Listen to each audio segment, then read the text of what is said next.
Ou seja, tenho a ideia, mas tenho que maturá-la muito, ter os pés muito fixos no chão, para depois seguir. É 100% do nosso tempo que tem que estar lá. Yeah. E eu também tenho vindo a afastar disso.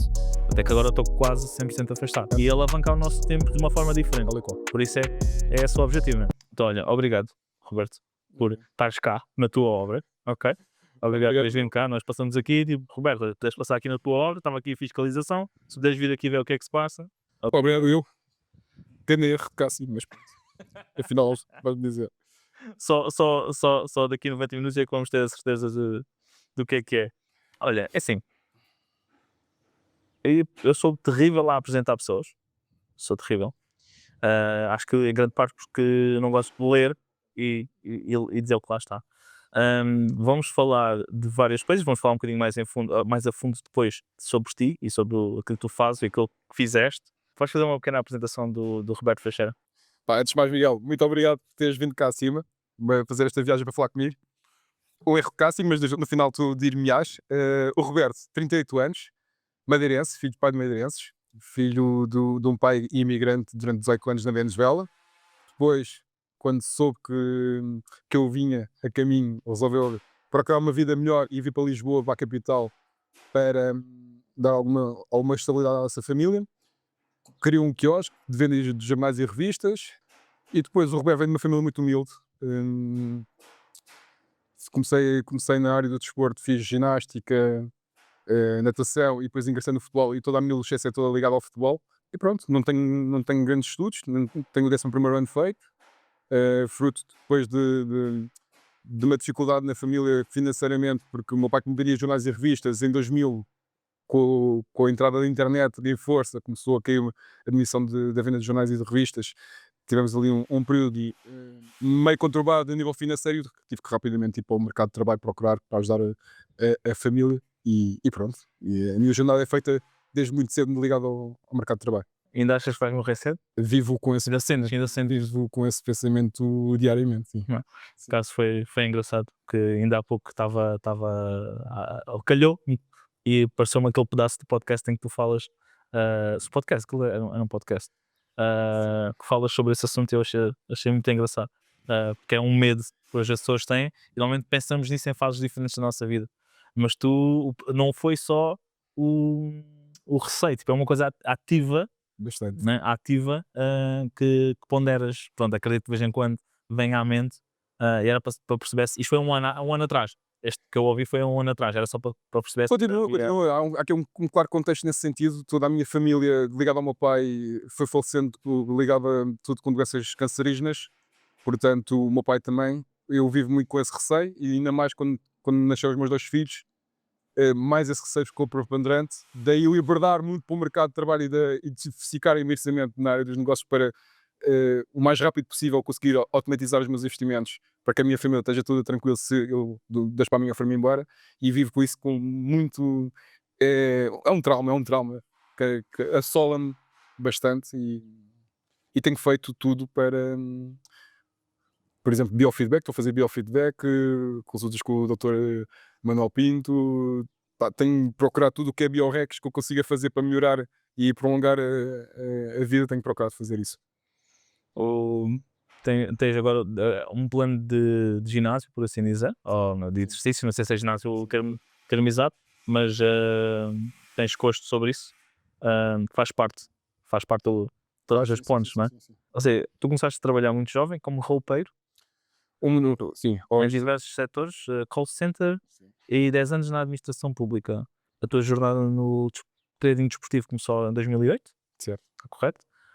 O que te fez entrar nessa área? E se quiseres falar um bocadinho sobre os outros pontos que eu disse também. O ser roupeiro no São Joanense vem daquilo que eu estava a dizer há bocadinho, das dificuldades financeiras que a minha família foi sentindo, com a quebra de venda de jornais e revistas, a minha mãe ter que lavar as escadas. Pá, nunca passámos fome, mas também não tínhamos um grande conforto financeiro, e surgiu a oportunidade de ser roupeiro no meu clube e ganhar alguns euros, e facilitou-me a vida.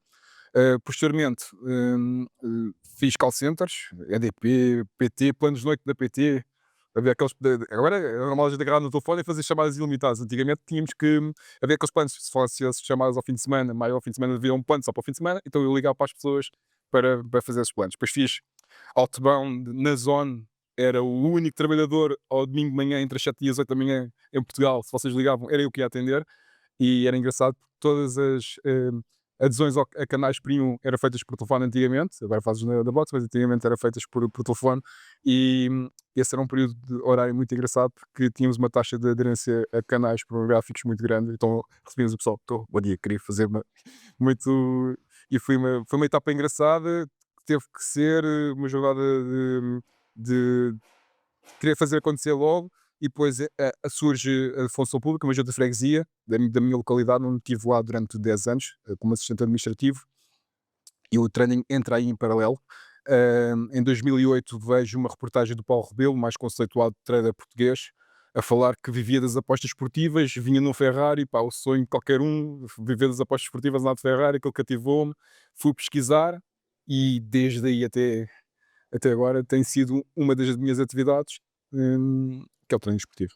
E continuas, porque há um ano atrás continuavas a fazer. Sim, não tão frequente, há algumas dificuldades transitórias na nossa regulamentação, mas sim, tempo fazia.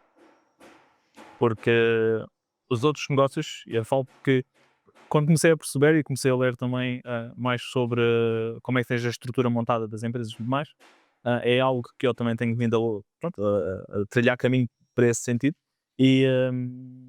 E tenho, como tu, também tenho algo que faz dinheiro, mas tem que ser eu a 100% a estar lá. Acho que acaba por ser esse ponto, não é? Yeah. Ou seja, o trading vai buscar fontes para investimento depois, no entanto, é 100% do nosso tempo que tem que estar lá. Yeah. E eu também tenho vindo a afastar disso. Até que agora estou quase 100% afastado.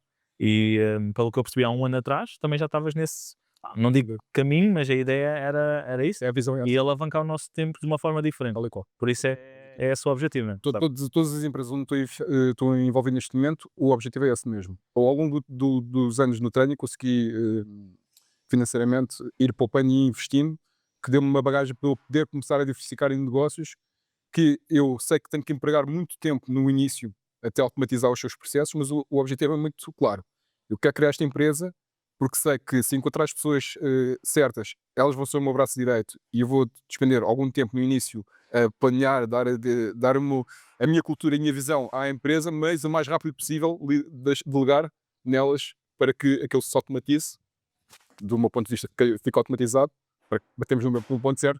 Se eu amanhã falecer, a minha família está tranquila e tenho meus negócios a andarem normalmente. O trading depende 100% das minhas decisões. Portanto, é isso. O objetivo é o mais rápido possível deixar, porque também consome muito. É todo o fim de semana, desde o meio-dia até às 11 da noite, estou lá enfiado no meu escritório a trabalhar no treino. É cansativo, muitos anos dá-me um prazer enorme chegar a ligar ao computador. Aos dias de hoje já olho para aquilo como um trabalho, antigamente não olhava para aquilo como um trabalho que eu tenho que estar ali, porque o objetivo grande é amelhar para diversificar. Porque depois também vejo outras fontes de rendimento a trazerem dinheiro, comparativo ou não àquele, sem teres que fazer esse processo. Sim, não é? Sim. E aquilo que na altura era ou faço ou não tenho nada, Sim. operação, agora já é um extra.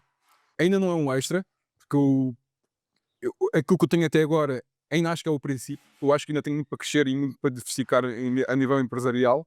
Portanto, eu olho aquilo ainda como a minha bomba de gasolina para fomentar e carregar carros para eles seguirem as suas direções. Mas mas é isso que eu quero fazer. É isso que eu quis criar um dia e ele dizer é o meu extra. Mas depois ainda não é, mas quero que chegar um dia que seja o meu extra. A nível de, sem falar de valores, a nível de percentagens, o que é que imagina isso e tudo o resto que tens? Ou seja, pronto, tu percebes, quer dizer, Sim. o que é que no final do ano mexe no porcentagem? Agora com o imobiliário não tenho assim uma clara visão, mas diria-te que agora o imobiliário traz muito mais dinheiro do que o trading. Também não consigo ter o volume que mete imobiliário. De despesas, não é? É diferente. E o próprio conceito do trading é eu contra ti dentro de uma bolsa de valores e cada jogo tem um X de dinheiro que entra lá. Eu não consigo meter o valor que invisto numa casa dentro de um mercado de trading. Não há esse comparativo. Portanto, eu se calhar demoro a vender um bocadinho mais a casa ou construir, como neste caso, e tenho um retorno um bocadinho maior que o trading. O trading são coisas mais curtas, mais vezes, mais curtas, trazem menos rendimento versus o imobiliário, mas eu acredito que ao dia de hoje o imobiliário traz mais dinheiro que o trading. É pessoalmente, para falar, que foi a minha pergunta. É a minha pergunta. A nível, quando estavas a falar um bocadinho que não conseguias pôr o dinheiro, estamos a falar a nível de liquidez, ou seja, Exatamente, o mercado, é o termo. ok, Exatamente, o mercado Sim. de trading, e estamos a falar tipo português, estamos a falar do Portugal? Atualmente não há mercado regulado em Portugal. Ok. É tudo através de Ou seja, mesmo assim estamos a falar de jogos lá fora. sim. Liquidez toda lá de fora. Liquidez externa. Ok, Estamos a falar de liquidez exato. E os valores mesmo assim. Isto agora são perguntas realmente. Eu nunca fiz trading desportivo. Já fiz trading de cripto, já fiz. E não foi. É basicamente a mesma coisa, só que do outro lado tens uma pessoa. Ou várias, neste caso tens várias pessoas. Eu acho que. Não vou dizer que. Acho que o que eu pouco sei do trading desportivo, tens mais opções. Quando digo opções no próprio. Sim, mercado. Não é? Sim, exato. Jogo. No próximo jogo, Sim. no próprio jogo, consegues fazer várias apostas. Sim, Não é? sim. Ali tens várias Sim. moedas, vá. Sim. Mas dentro do jogo, pá, o Sam mostrou uma vez ou outra lá dentro, lá a brincar.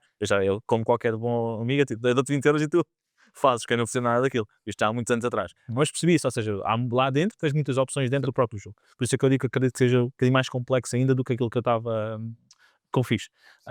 Mas era isso, ou seja, a liquidez, se tu quiseres pôr 100 mil euros, 200 mil euros, não consegues, não é? Não há essa. Se falarmos de um campeonato do mundo, uma final, é provável que consigas. Não é uma coisa que eu já tenha feito, mas é provável que consigas. Mas ao dia normal de uma competição normal de uma Premier League, não consegues meter esses valores. Também, é assim, Consegues meter no mercado, só que o tempo de correspondência do teu valor vai ser muito grande. Que o que tu queres no trading é uma coisa mais imediata. Colocas, que seja logo correspondido, para fazeres um scalp, venderes mais abaixo e essa transição de valor é que tu ganhas o teu lucro. se não podes ficar com a transição, a transação lá presa, vá, vale as palavras, presa porque não deu nada, fico de volta para trás. Exatamente.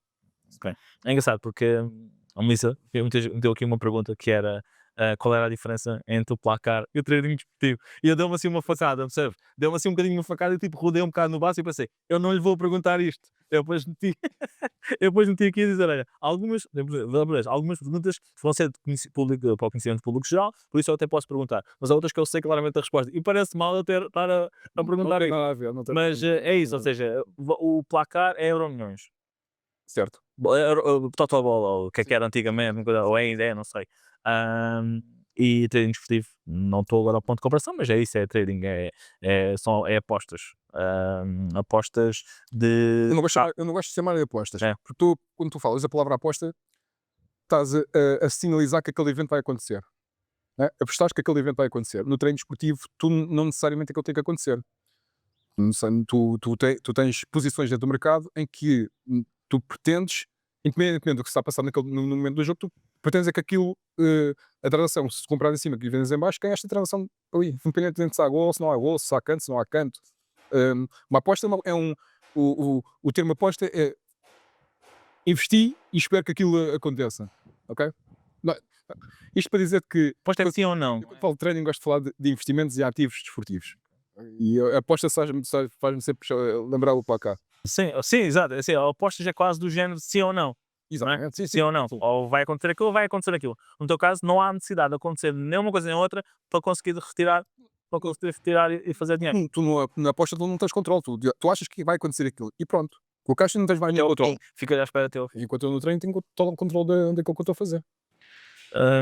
Ou seja, estamos aqui a terminar um bocadinho a parte a falar sobre o trading, depois passamos para outras coisas. Certo. Mas a nível do treino esportivo, ferramentas que usas? Bastantes, pá. Eu uso uma série de dados. Eu gosto de ter o máximo de dados possível, mesmo que eu não os transporte para o mercado naquele momento. Gosto de ter o máximo de ferramentas possível. Sou subscritor de quase tudo o que há. Portanto, eu mensalmente gasto uma pipa de massa em ferramentas, porque gosto de ter o máximo de informação. Que, ok, eu olho para o jogo e eu penso, ok, vou neste momento fazer esta operação. Mas antes disso, olho para ver se os indicadores também apontam para isso. Ou seja, em termos de treino, isso é mais concreto. Tenho software, tenho sites de dados, muitos sites de dados com subscrições que me dão dados em live o mais rápido possível para me darem noções daquilo que se está a passar.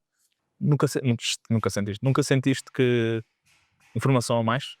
Bastante, sim. Ou seja, normalmente, ainda mais quando O overthink é bastante, sim, bastante. quando estamos a começar e vamos comprar os serviços todos, não é? Sim. Todos. E depois acabamos de ter tanta informação que não consegues decifrar Sim, mas analisar a coisa. compreendo perfeitamente. Mas aqui olha, bonito, eu já estou aqui há uma porrada de anos e aquilo quase que é já automático. Quando eu quero fazer, vou olhar para o software, já tenho que estar do lado direito, já tenho que estar a controlar as estatísticas do momento. O outro lado direito quer ver o número de remates, já está de forma automatizada e eu preciso daquela informação para eu decidir. Apesar de eu achar que é aquilo que vai acontecer, eu preciso daquela informação para É uma confirmação para ti interna, apesar de já está lá quase tudo, aquilo dá-te aquela confirmação. Mas antigamente fui aquele rapaz que abria o software e não queria saber mais nada. É o que eu acho, é o que eu vou fazer e mais nada. Mas ao longo do tempo fui também moldando, e que quem entra também vai-se moldando em especializações de mercados e fui percebendo que a nível histórico o profit vinha mais neste contexto, conseguia ser mais vantajoso nesse contexto do que só por mim olhar para aquilo mensalmente. Consegues-te afastar emocionalmente das coisas facilmente desse fone, esse fone. E é um must, é uma necessidade, não é? Sim. É uma necessidade. A nível de. Depois vais mudar o ponto de comparação a ver se realmente é parecido, e acredito que seja, mas a nível de criptomoedas é muito assim, porque elas não têm emoção, não é? Ou seja, as pessoas que seguem emoção a nível de day trading. Se usares a alavancagem, tens muita emoção envolvida na cadeira. O que quer dizer é, as moedas em si, Sim. não, Ok, percebes? não há. Ou seja, não é- exatamente, e acima é 24/7, não é? Sim. Ali é 24/7, por isso, se tu fores por emoção, então estás tramado, porque tudo o resto vai pela emoção, não é? Todas as pessoas estão na emoção, vais ser mais um na emoção. Tu no trading tens completamente de estar desviado disso, senão vais-te agarrar a isso e vais achar que aquilo é uma certeza, não é. Portanto, ali tem que ser com o máximo afastado de aspectos emotivos. Quanto tempo é que tu achas, internamente, achas que levar para te conseguires ir afastando? Ou no início sentiste logo que eras a pessoa para isso, a pessoa certa. Eu tinha uma alcunha que era o homem-bomba.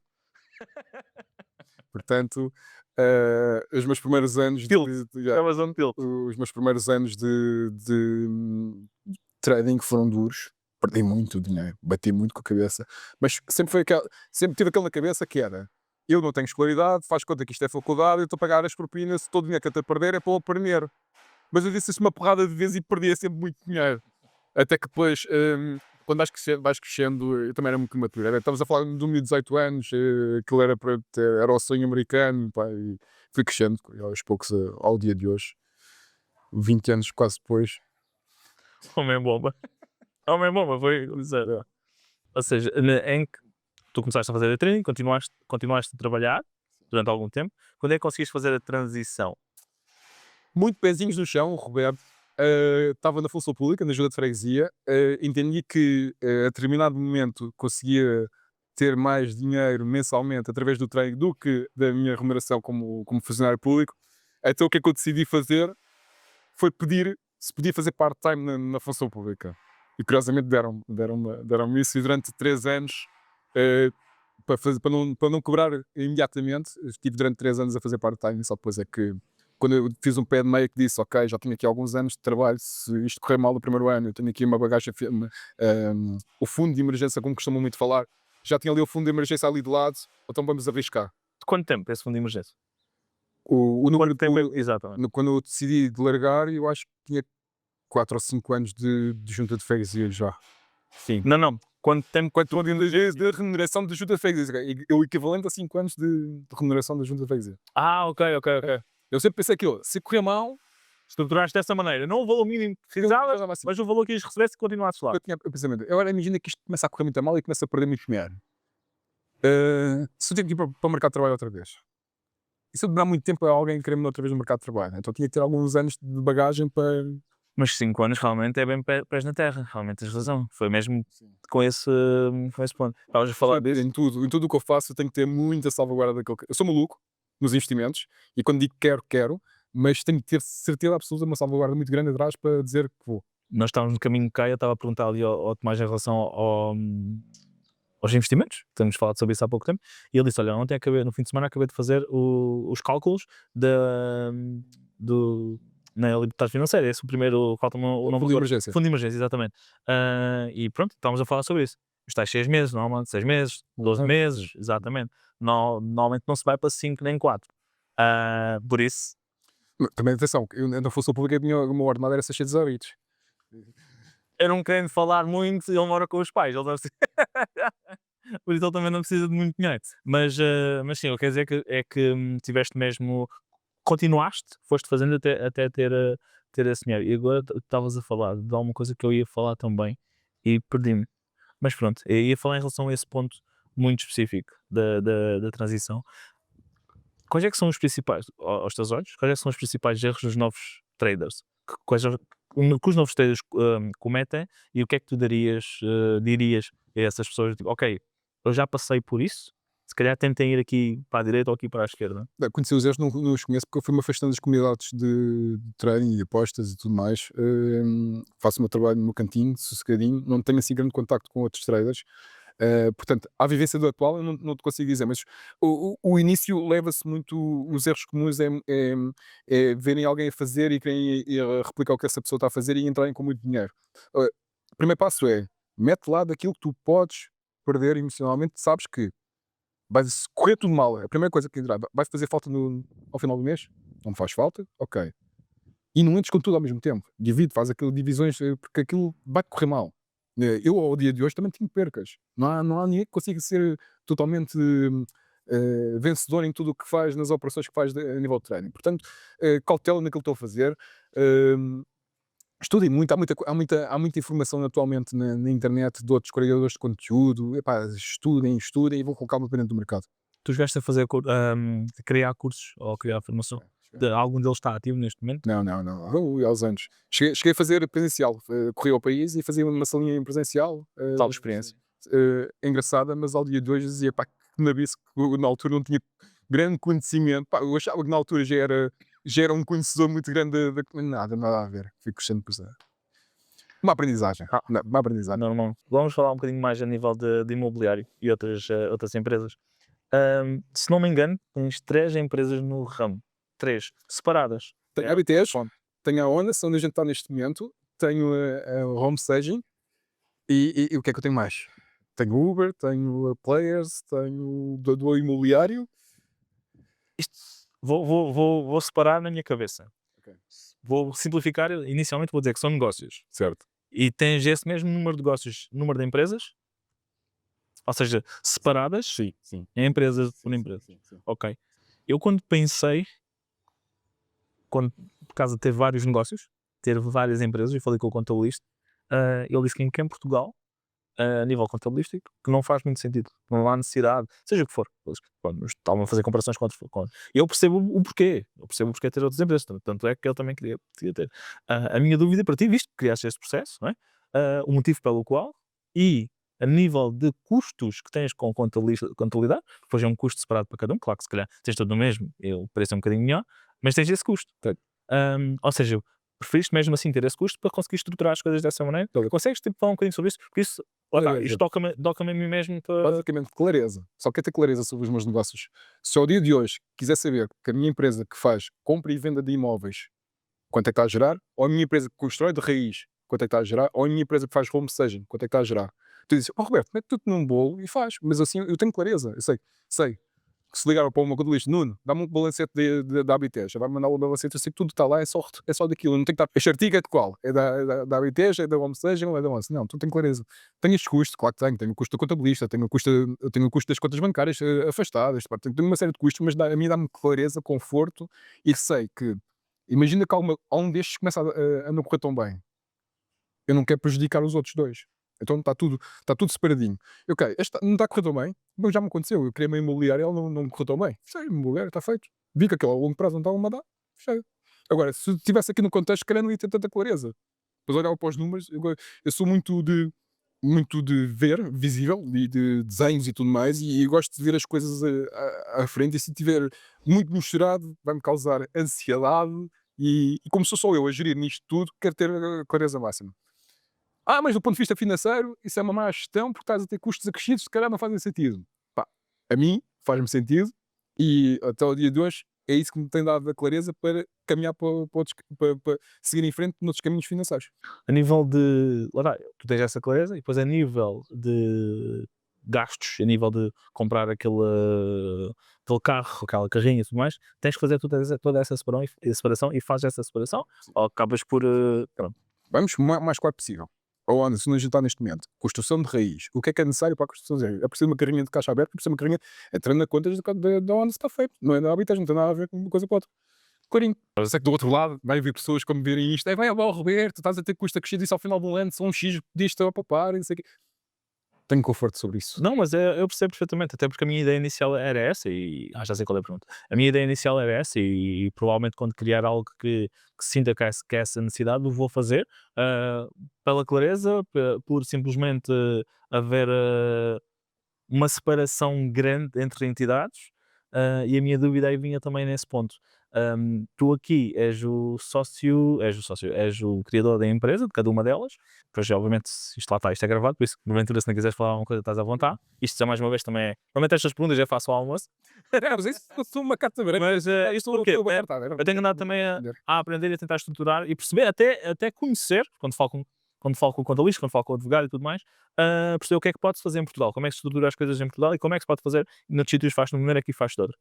Estou a falar em nível de, por exemplo, uma pessoa singular, ou seja, o meu número de contribuinte não pode ter 100% em duas empresas unipessoais, certo? Né? Ou seja, o que estou a fazer agora, estamos a criar uma nova sociedade de uma empresa completamente diferente, que eu comprei metade da empresa, em que estou a usar a empresa como sócio. Né? Ou seja, em vez de ser eu, é a empresa que é sócio. E se calhar foi mais ou menos isso que tu acabaste por estruturar. Eu quando entrei para este mundo, eu disse, Roberto, queres fazer isto? O que é que tu precisas? Precisas de, primeiro que tudo, pessoas que estão aqui na obra, que estão aqui em cima, que vocês passaram por eles, que fosse o teu braço direito, e garantidamente, se eu não passar cá um mês, estou tranquilo da vida porque sei que está bem entregue, ou seja, pessoas no terreno da tua competência, um contabilista da tua maior confiança, que foi o meu treinador de futebol, portanto, e conheço há muitos anos, a parte de jurídica, tenho a PA solicitadores, super confortável com eles dão-me esse know-how na criação das empresas e foram eles que me. E, e, ou seja, queria utilizar a palavra que tu utilizaste há bocadinho. Neste ecossistema, eu tenho que ter as pessoas que eu sinta o máximo de conforto nelas possível. E eu estou, neste momento, estou super tranquilo porque sei que o meu contabilista, o pessoal que está na minha obra e a PA dão-me conforto naquilo que eu me sinto. A um telefonema, eu consigo resolver os meus problemas e consigo me direcionar. Tenho uma dúvida, é esta questão. Vou criar a empresa com quem? Vou ter que meter a mulher, vou meter uma empresa, o que é que eu posso fazer? E eles resolvem essa questão. Eu não preciso ter um lado disto tudo, eu preciso ter as pessoas certas para me ajudarem a seguir o caminho. Estruturaste, vamos lá recapitular, são 3 ou são 4 empresas? Vais começar a contar. Boa. Queres falar de quê? Do imobiliário ou de tudo? Já agora dá-me tudo. Então vamos falar de tudo. Tenho uma empresa de Uber, tenho a ABTES, que é a compra e venda de imóveis, tenho onde estamos aqui onde estamos neste momento, que é a construção de raiz, sobretudo queremos especializar em LSF. Tenho a empresa de Home Staging, que é feito com a mulher. Não me recordo mais nenhuma. Tenho a Players of Future, que é onde eu sou sócio, que é uma empresa de intermediação de atletas de futebol. Que é nova? É nova, não. Ela é de 2019. Eu entrei como cofundador, entretanto, depois com a necessidade de projetos, fui-me afastando, voltei a entrar na empresa como investidor. E agora, este ano, eu meti na cabeça que 2025 é um ano de eu dar muito do meu tempo à Players e dar os inputs que puder ajudar para a Players evoluir. A parte de trading não conta como empresa? Não. Ok. Não. Ok, então vamos pôr 5. A ideia de estrutura da criação delas é realmente criar um ecossistema interno, tipo que vais usar os serviços para várias coisas diferentes. Também ofereces como serviço, foi pensado como serviço algumas delas, ou é como é que está estruturado neste momento? É tudo interno. Eu tomo as decisões internas, não queremos oferecer serviços, não temos essa necessidade de oferecer serviços e acho que depois desfocamos. Eu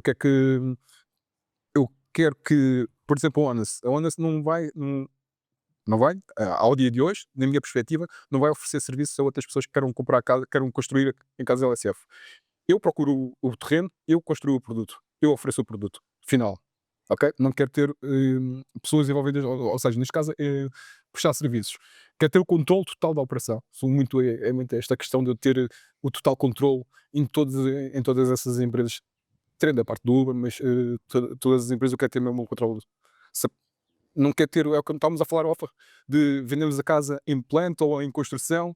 Eu prefiro ter o tempo dela estar completamente fechada e só depois vender, para que não haja pelo meio cliente a dizer, pá, quero isto, quero aquilo, quero desviar-me o máximo possível disso, quero ter o maior controle por tudo. Uber. Fala um bocadinho sobre isso. O Uber surge porque um amigo meu ficou desempregado e falou-me de, pá, o que é que achas de criarmos uma empresa de Uber? Pá, é um grande amigo meu, vamos a isso. Comprámos um carro, depois aquilo estava numa boa altura, comprei outro carro, depois comprei outro carro. Entretanto, não sei despachar os carros, agora só está ele agora, depois outro carro aí a chegar. Ahm, Sobretudo para o ajudar. E como é uma outra área totalmente diferente, deixa cá de diversificar também. Ok. Se a minha área de ponto fulcral é diversificação, automatizar.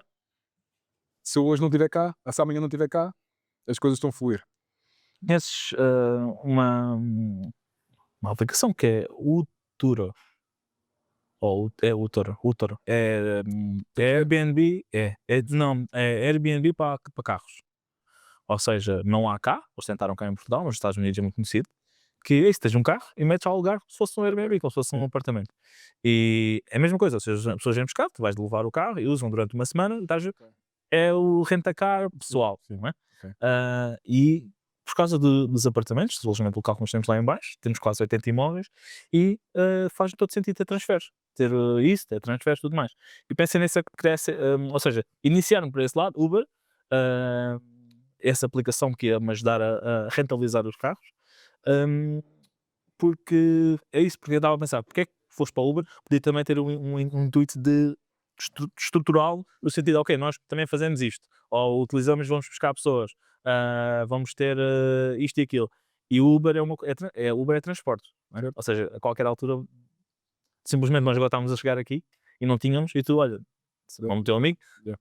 vai Claro. apanhá-los ali atrás e está aqui, Sim, sim. e é tudo, em vez de estarmos a pagar o serviço do outro lado, Do teu ponto de vista e tendo tanto alojamento local, acho que faz muito sentido tu teres as duas.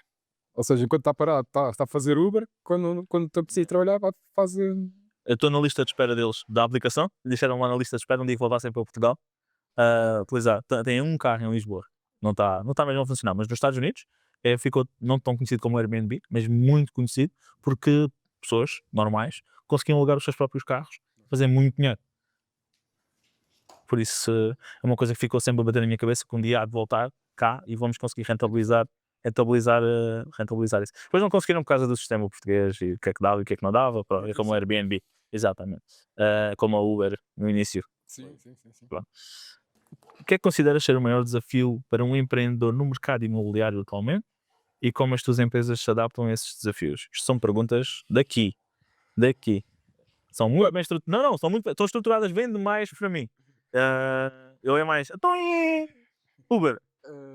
Relativamente ao imobiliário, o maior desafio agora é encontrar as boas oportunidades.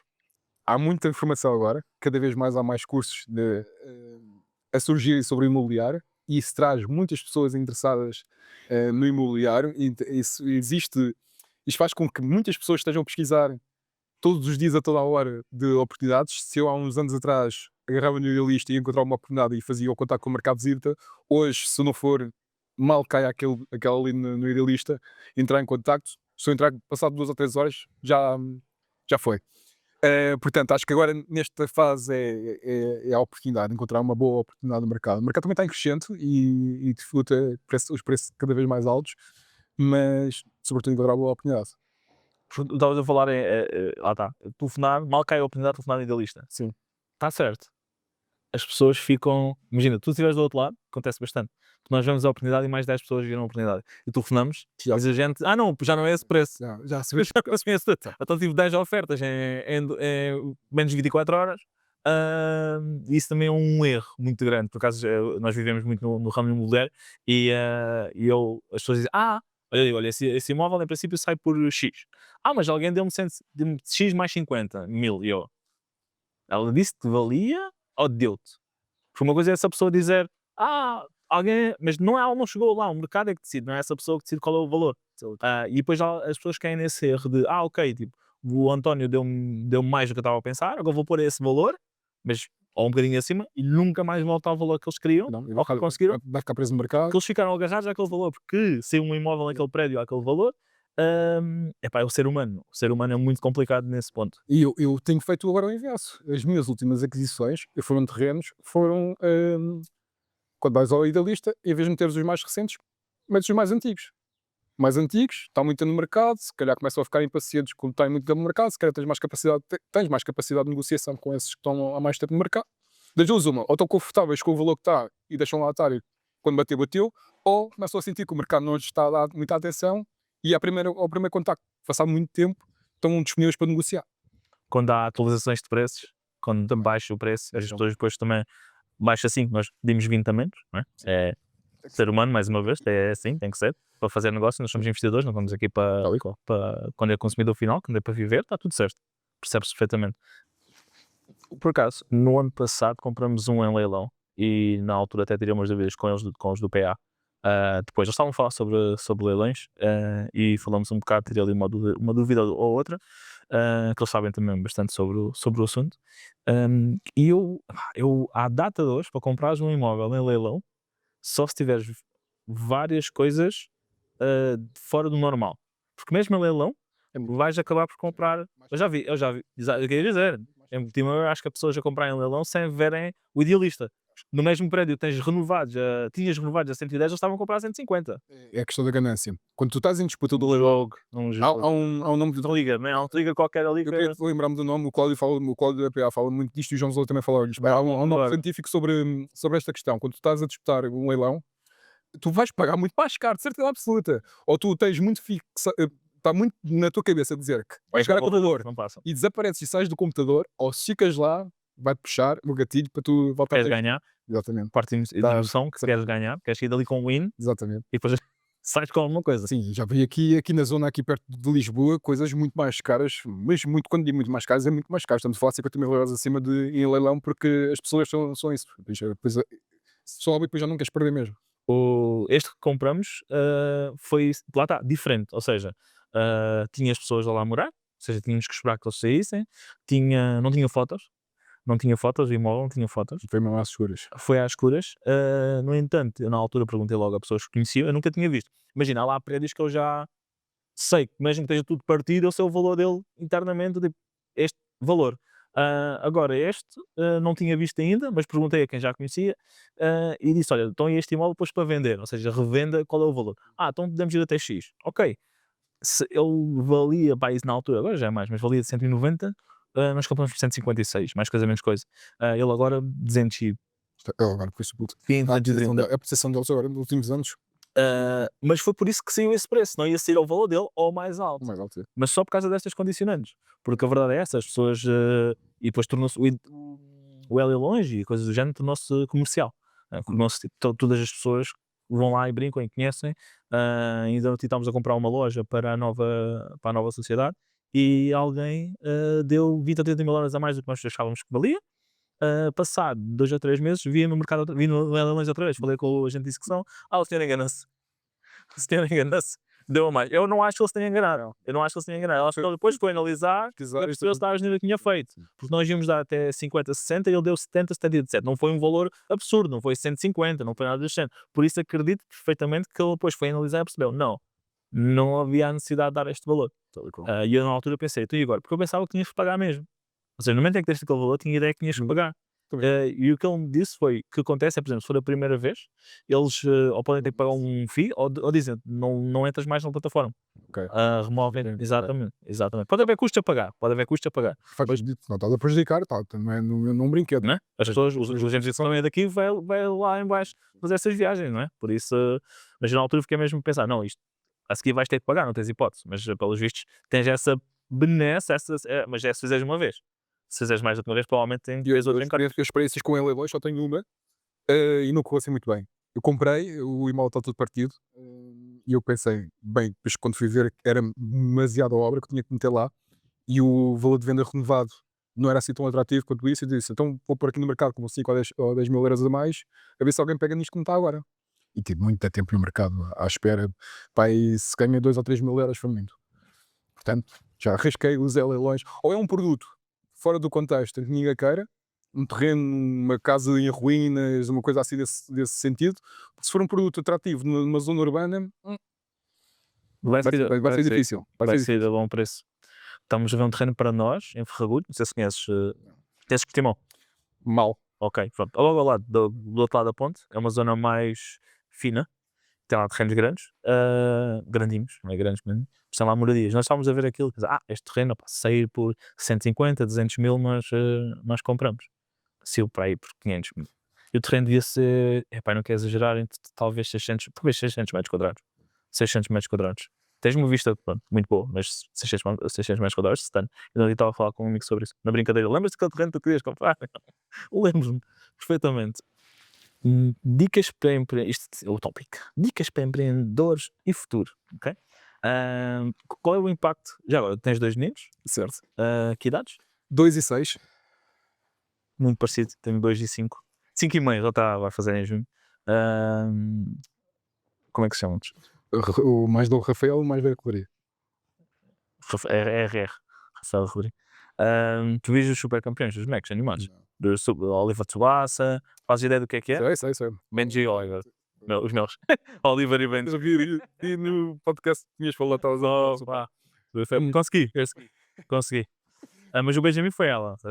Depois a seguir tínhamos o segundo e aí estávamos a tentar arranjar nomes. E ela tinha que esqueço-me sempre qual é o nome. E eu na brincadeira disse Oliver assim. Disse, já sabia o que era, mas depois tipo calei-me. Disse Oliver e calei-me. No dia do baby shower, os anos do Benjamin, ela perguntou à família dela o que é que achavam do que ela gostava. E do Oliver, ninguém gostou do que ela gostava. Ficou Oliver. E eu, caladinho. Espetáculo. Pessoal, os meus amigos só diziam, eu só acredito quando ver o cartão de cidadão. No dia que foi o cidadão, tirei foto, mandei para o grupo. Opa, hoje em dia é super tranquilo, mas é engraçado. O Benjamin pede, pai, põe a nossa música. Para pôr tipo a entrada dos super campeões. A casa é muito fixe. Ou seja, qual é o impacto que esperas deixar para os teus filhos? Já falamos um bocadinho sobre isso, a tua família. E nos seus negócios, ou seja, já falamos um bocadinho sobre a família e já percebi qual é o teu mindset em relação a isso. Consegues falar um bocadinho mais sobre isso? E como é que pensando dessa maneira as tuas decisões têm sido tomadas? Para, mindset para os miúdos, eu não os quero direcionar para lado nenhum, é aquilo que eles quiserem, mas gostava que eles rapidamente percebessem que trabalhar para outros é a roda dos ratos, né? E queria que eles o clique que me fez a mim muito tarde, desse a eles o clique muito mais rápido, ok? Mesmo que eles depois não queiram seguir como empreendedores, que percebessem esta questão económica que é importante. A forma como eu programo isto é um bocado ao Deus do Ará, não é ao Deus do Ará, mas a nível de muito mais agora do que o Honest, acho que é uma coisa mais equilibrada. Eu quando criei a Habitejo, deixa eu ver o que é que isto vai dar. Fui mesmo na compra e venda de imóveis, deixa eu ver o que isto vai dar. Com o Honest não, com o Honest aqui a coisa está mais planeada, já temos a agenda fechada até 2027, está muito bem delineado todo o processo.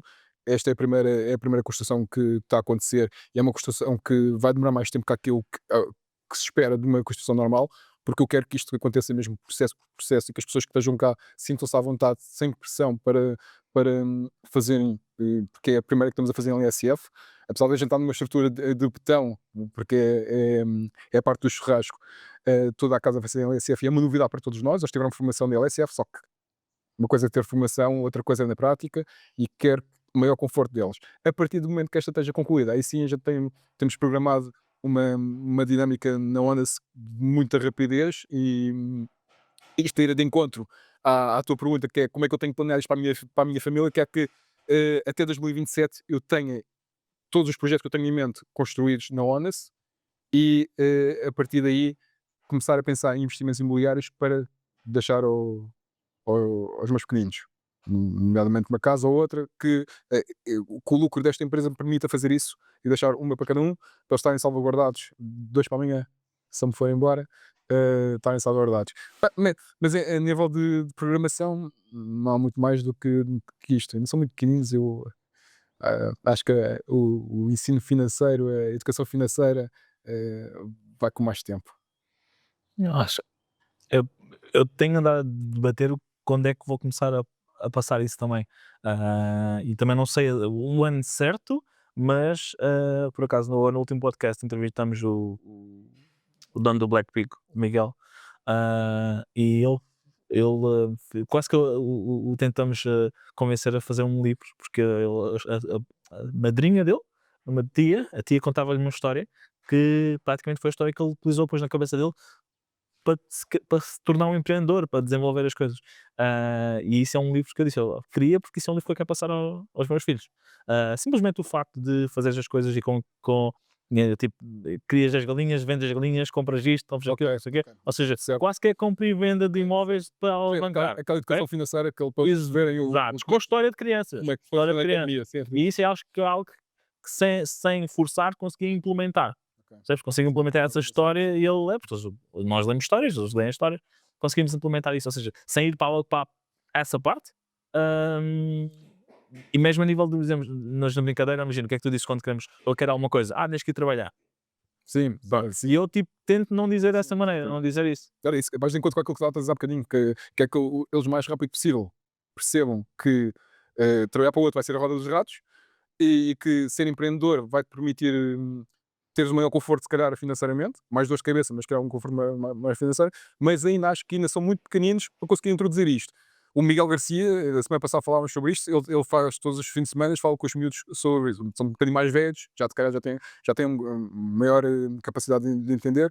Pá, eu não vou buscar o meu Rafael de 2 anos, eu tenho que se arranjar estratégias infantis para o fazer, mas acho que ele ainda está tão bebezado que E o de 6, o de 6. o de 6, talvez, o de 6 sim, o 6 acho que ele compreende muito, a capacidade o esforço que o pai faz todos os fins de semana, quando eles estão em casa, no escritório na parte sobre ele sabe que o pai está lá em cima, está a trabalhar, ele tem essa percepção que eu despendo muito tempo, mas tem que considerar as estratégias. Estou tão absorvido, mas ainda bem que estas conversas se nos saem, porque estou tão absorvido com esta questão dos negócios que descoro essa parte importante. Ainda bem que a gente falou sobre isto, que é para o meu próximo objetivo agora é arranjar formas para educar os meus filhos financeiramente. Ou seja, quem é o Roberto? Estou a brincar. Está a adicionar, estamos a adicionar. Hoje vai ser uma Estamos a adicionar, E- exatamente. Não, mas por acaso achei super, super, super interessante porque, não sei, imagina, eu vou pensando sempre, ok, e depois, como é que eu vou Sim. estruturar isso para eles, não é? O que é que eu vou passar? E se é uma história que teve impacto, vai ser, no mínimo dos mínimos é uma história. No mínimo dos mínimos é tipo algo para eles dormirem, por assim dizer, não é? Certo. No máximo vai ser algo um bocadinho mais interessante para eu estar a fazer, a ler e a estruturar, do que carochinha. Certo. Não é? Dá muito mais. Por isso achei interessante. Hum, já falamos há um bocadinho, ou seja, o teu plano é 2020, ou seja, o plano que tens estruturado neste momento é 2027. Eu ia perguntar o plano de 5 anos, mas neste caso temos um plano para 2027. Depois começares a investir mais em imóveis para manter, Uhum. ou seja, e estás a pensar só esses imóveis para manter no sentido deles, ou estás a pensar, pronto, ou seja, vamos supor 2 ou 3 ou 4, seja o que for. Isto é uma pergunta também interna no sentido de perceber, porque hoje em dia é tudo fix and flip. Fix and flip, construção, vender, construção, vender, construção, vender. A minha aversão ao risco é isso, um bocadinho diferente da maior parte das pessoas. Eu sou um bocadinho mais apologista de manter um bocadinho as coisas. Claro que a rapidez de crescimento depois é diferente. Okay? Eu, como te disse há pouco, a minha fonte inicial, como tu, não era, ou não é a parte imobiliária, por isso o lucro, a entrada de dinheiro, a fonte de dinheiro nunca vinha dali, esse era o fonte. No momento em que começa a fonte, no momento em que começas a meter ali também, as duas coisas começam São negociados. pronto. Certo. E eu acabo por ter a mentalidade de, ok, agora tenho X imóveis pagos, posso começar a arriscar de maneira diferente. Normalmente a ideia é o contrário. E a aceleração vem do contrário. Certo. Isto não traz aceleração nenhuma, só traz um descanso para mim. É um misto. Ajuda-te também se depois na alavancagem financeira, com a banca. Mas para aí vais pôr em risco outra vez, não é? Sim. Num risco positivo, mas em risco outra vez. E provavelmente é isso que vou acabar por fazer, não com todos, mas com alguns. A minha pergunta para ti é um bocadinho, tu vês-te já a fazer um bocadinho dessa transição para uma coisa... Já está a acontecer, sim, claramente. Ok. Eu quero aqui, quero ter dois e as conversas com o Hugo e que eu tenho, ainda na semana passada com o Miguel Garcia e com o Bruno estávamos a conversar a semana passada, quando fomos a caminho da PA, eles foram comigo para cima e vieram. Faz-nos clareza, porque muitas vezes a gente está no nosso espaço e pensamos que a nossa ideia que está certa e este networking é importante. Eles deram-me aqui um insight bacana para a alavancagem financeira.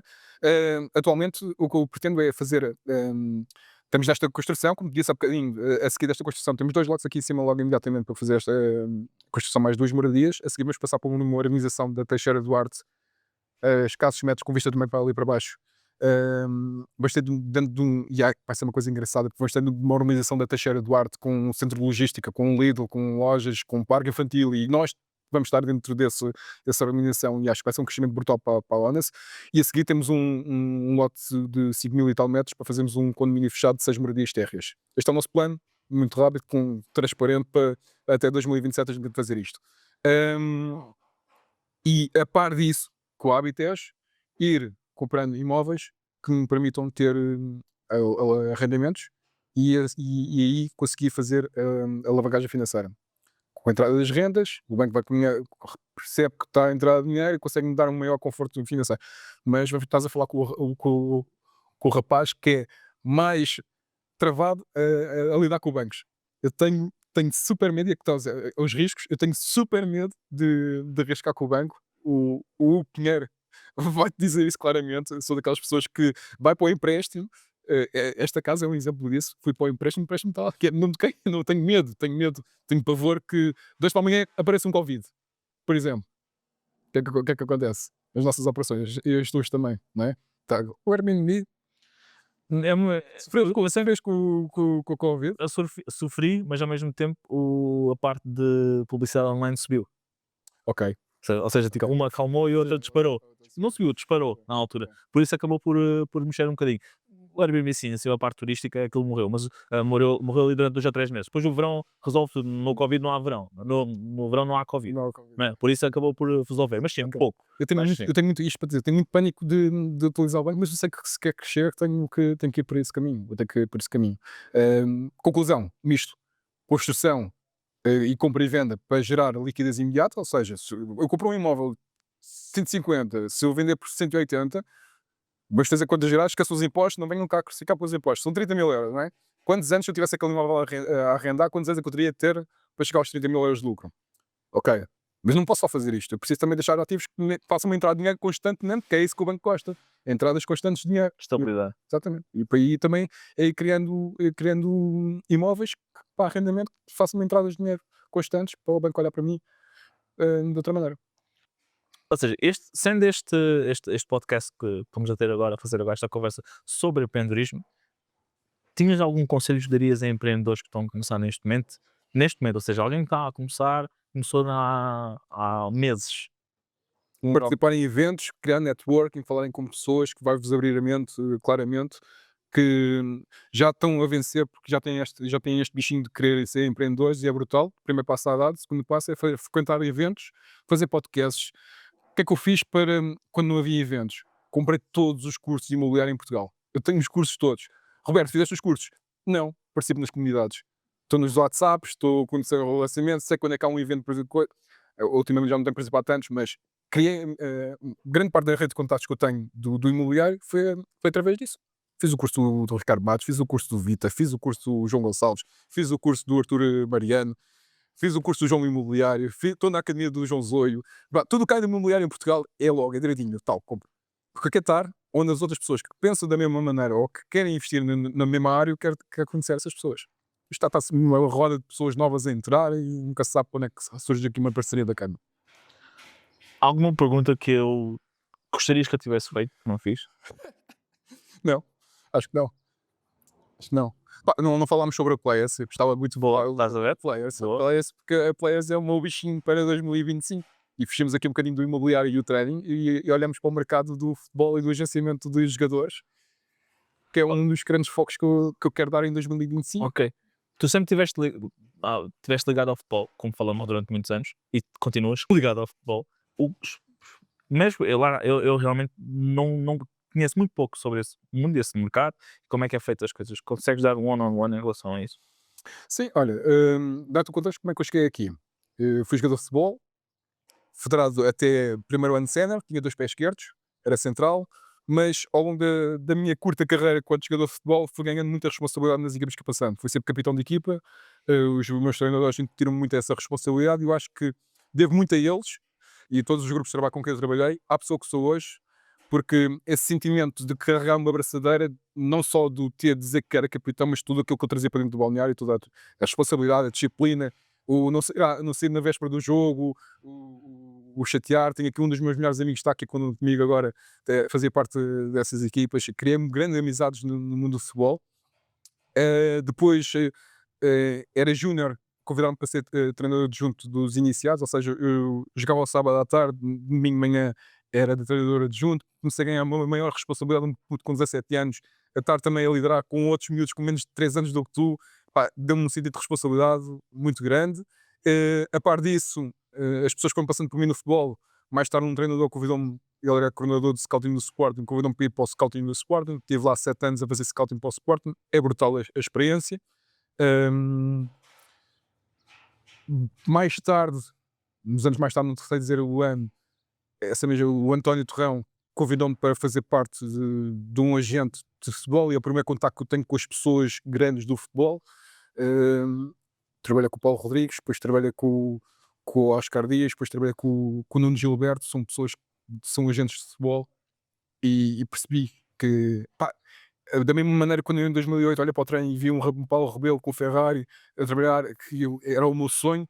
Quando começo a contactar com estas pessoas, e no mundo do futebol, um dia gostava de ter contacto e falar com os presidentes dos clubes e tudo mais. Isto criou-me um bichinho. Surgiu a oportunidade isto depois foi trabalhando com estas pessoas, surgiu a oportunidade de a gente, ok, vamos criar a nossa empresa, e criou-se a Players em 2019, ou 18 ou 19. Foi antes do Covid. E depois, entretanto, com esta devolução de negócios, eu afastei-me, voltei agora a entrar mais tarde como investidor, e agora este ano meti mesmo na cabeça que quero fazer da Players algo um bocadinho melhor que aquilo que ela já é. Ela já tem expressão, mas eu quero fazer algo um bocadinho melhor com o meu know-how e com a minha motivação para ver se conseguimos chegar a patamares. É um mundo de tubarões, isto para dizer que isto é um mundo de tubarões. Temos o Jorge Mendes, temos grandes, com grandes agentes em Portugal, estamos no melhor país de futebol. Temos o melhor treinador do mundo, temos o melhor jogador do mundo, temos o melhor agente do mundo. Portanto, é um mundo difícil, mas que eu quero passar por ele. E é um mercado, é um ponto de muito interesse teu, ou seja, é algo que tu realmente gostarias. E o networking aí também vai ser uma coisa fantástica. Bastante. Vai ser um mundo diferente de tudo aquilo que é os meus negócios, porque aqui, por exemplo, no imobiliário, a gente fala com pessoas do imobiliário e tentamos ajudar uns aos outros. No futebol, já não é não vai ser esse contexto. Vai ter que haver o networking, mas vai haver aquela coisinha de outros empresários lidarem contigo. Vai ser difícil, vai ser um mundo que eu estou expectante, que quero lhe dar muito do meu tempo. Vai ser difícil,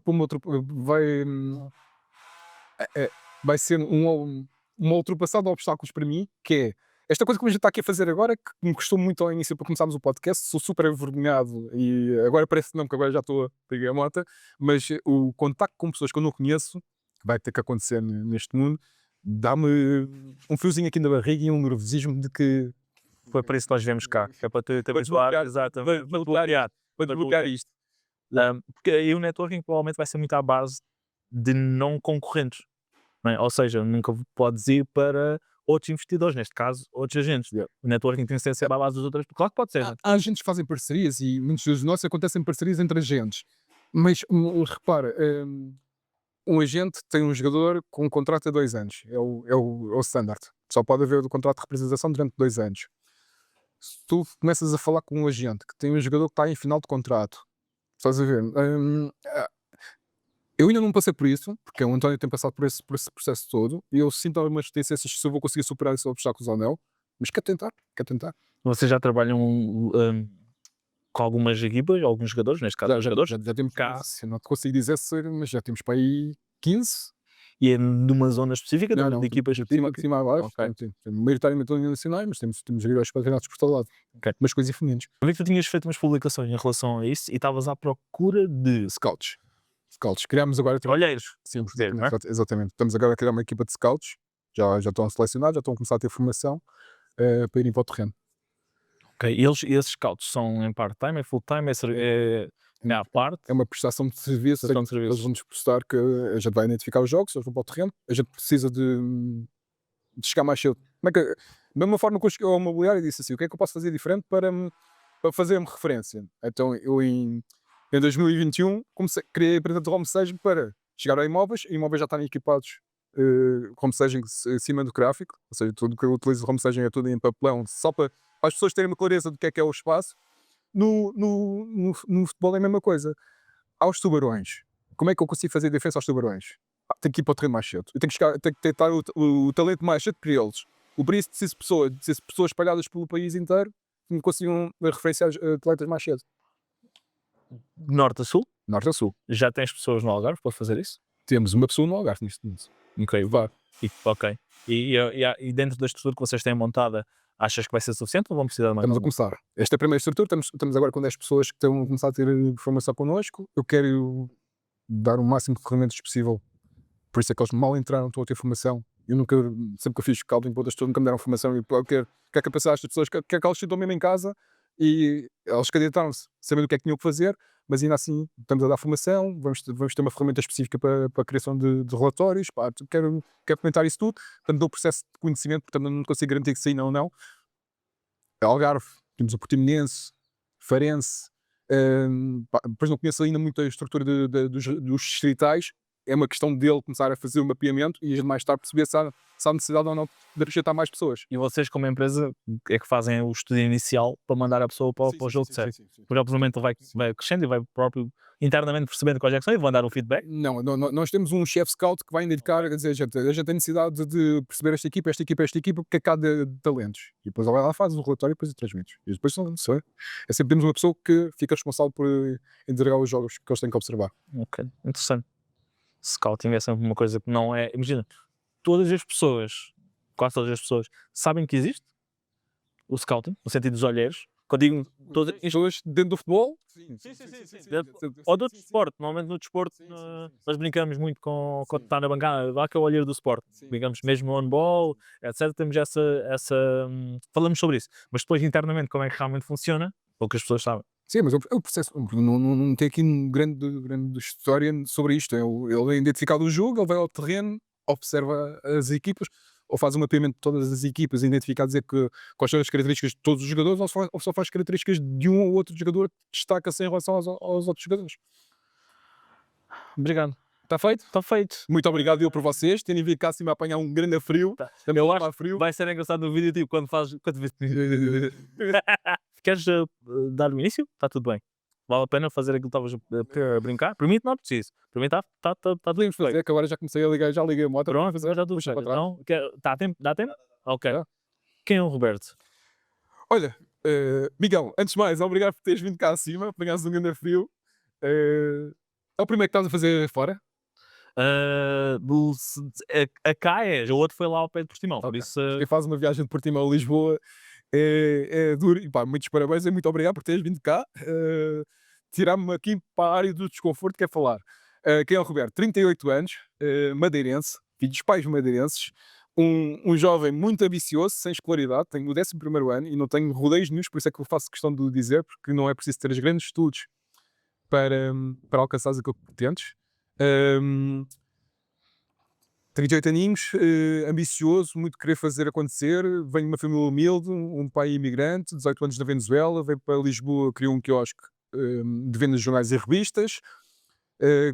Com a chegada do 2000 à internet, houve uma queda de vendas nos jornais e revistas e a minha mãe teve que o ajudar, então foi lavar as escadas. Faço questão de, e não tenho desprimor nenhum de dizer isto, porque eu dou muito valor à minha mãe. Ela ainda hoje lava as escadas porque ela quer, porque é o sentido de fazer alguma coisa, ter uma vida ativa. E acho que se ela parasse, que foi o que aconteceu ao meu pai quando parou, passado um ano e meio faleceu, lhe apareceu um cancro depois quando ele reformou-se, e esse é o gatilho para tudo o resto. Portanto, é bem estranho já estar a falar isto, mas é o gatilho para tudo o resto e eu não toquei neste ponto, porque acho que sou empreendedor por causa do meu pai e de tudo aquilo que passou, porque foi uma pessoa que reformou-se, foi à Madeira, foi fazer umas fériasinhas que merecia, então fiquei eu e a minha mãe cá, quando veio com uma dor nas costas, vais fazer o diagnóstico, aparece-lhe um cancro, dando 6 meses, ele aguenta um ano e meio e faleceu. E isso foi o gatilho para mim, que é, eu não quero isto para os meus filhos, não quero que eles vejam eu entrar-me na reforma e poder falecer, e aquele síndrome de vou falecer não tarda, vem muito daí, esse foi o gatilho. Pronto, sou um rapaz ambicioso, quero muito fazer acontecer, estava a ver um podcast há pouco tempo do Leandro de Ladeira com o Bruno Perini, não sei se acompanhas, são brasileiros. Sim. Estás na área do marketing, deves conhecer o Leandro de Ladeira. E eu disse, fui ao ChatGPT e perguntei a ele, das minhas interações contigo, descreve quem é que eu sou. Já sei quem é. E eu fiz isso ao meu ChatGPT, porque o meu ChatGPT é o meu sócio de todos os meus negócios. Eu falo tudo o que eu tenho, que eu penso que vou fazer, falo com ele e ele dá-me planos e tudo mais. E ele tocou em pontos muito engraçados, que é ser uma pessoa ambiciosa, mas muito reticente em fazer acontecer. Ou seja, tenho a ideia, mas tenho que maturá-la muito, ter os pés muito fixos no chão, para depois seguir. Portanto, isto é o Roberto, com a ambição muito desmedida, mas tem que estar com os pés muito assentes na terra para fazer acontecer. Miguel, obrigado. Obrigado. E desculpem lá, mas tu... O que vai acontecer é que vais por isto por timeline certo. Isto fica no fim. Certo? Porque o que tu estavas a dizer agora, disseste coisas. Podia fazer ponto. Não, mas certo, mas vou dizer ponto a coisas que já falamos, né? E se vamos pôr no início, mas claro, a falar agora do meu pai. Eu não fiz o quê? Eu não fiz Sim. Da cena do ter medo de. Isso vamos falar logo a seguir. Que a seguir vou perguntar, então, mas ainda tens? Por isso, então nós fazemos mesmo assim, que é, eu disse há pouco, eu gosto do realismo, né? Nós vamos fazer esta parte, mas em cima fazemos muitos bloopers, muitas brincadeiras e tudo mais. E provavelmente, se ele conseguir editar, ou se eles conseguirem editar, vai ser com esta sequência de perceber exatamente aquilo que fizemos. Se tu tivesse saber, contigo. Para mim, o primeiro estava bom, por isso conseguimos finalizar. Isto é tipo uma outro. Não é tipo a intro, é a outro. Faz sentido, faz. O que achaste deste episódio? Deixa nos comentários e já sabes, deixa o teu like, subscreve o canal e partilha este episódio para que mais pessoas possam aproveitar desta conversa. Até ao próximo episódio!